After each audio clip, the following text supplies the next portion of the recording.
ಈಗ ಕತೆ ಫೈನಲ್ ಆಗಬೇಕಲ್ಲ, ಹ್ಮ್ ಎಷ್ಟು ಸೀನ್ ಬರ್ತವೆ ಒಂದು ಸಿನಿಮಾಗೆ ಅಂತ ನನಗೆ ಗೊತ್ತಿರಲಿಲ್ಲ.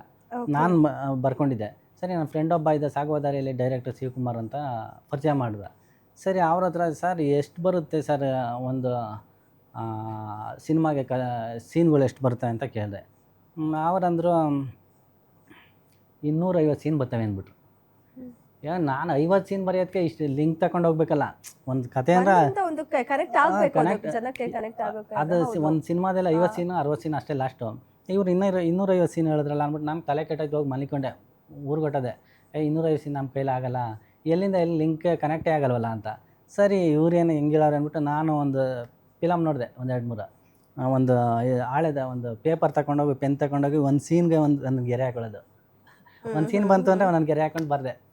ಇಲ್ಲೇನು 60 ಸೀನ್ ಬಂದ್ವಲ್ಲ, ಇದು ಯಾರು ನೋಡ್ರಿ ಹೆಂಗಂದ್ಬಿಟ್ಟವ್ರೆ ಅಂದ್ಬಿಟ್ಟು ಏನಪ್ಪ ಹಿಂಗಂದ್ರು ಅಂದ್ಬಿಟ್ಟು ಬರ್ದೆ. ಸಿನಿಮಾ ನೋಡಿ ಅದ್ರಲ್ಲಿ ಎಷ್ಟು ಸೀನ್ ಬರುತ್ತೆ ಅಂತ ಕ್ಯಾಲ್ಕುಲೇಟ್ ಮಾಡಿ ಬರ್ದೆ. okay, ಹಂಗೆ ಎಲ್ಲ ಬರ್ಬಿಟ್ಟು ಹೆಂಗೆ ಇದು ಮಾಡಿದೆ ಅಂದರೆ ಆ ಡೈರೆಕ್ಟರ್ ಹತ್ರ ಕೊಟ್ಟರೆ ಏನು ಕರೆಕ್ಷನೇ ಮಾಡಿಲ್ಲ, ಹಂಗೆ ಬರ್ದುಬಿಟ್ಟಿದೆ ಕತೆನ.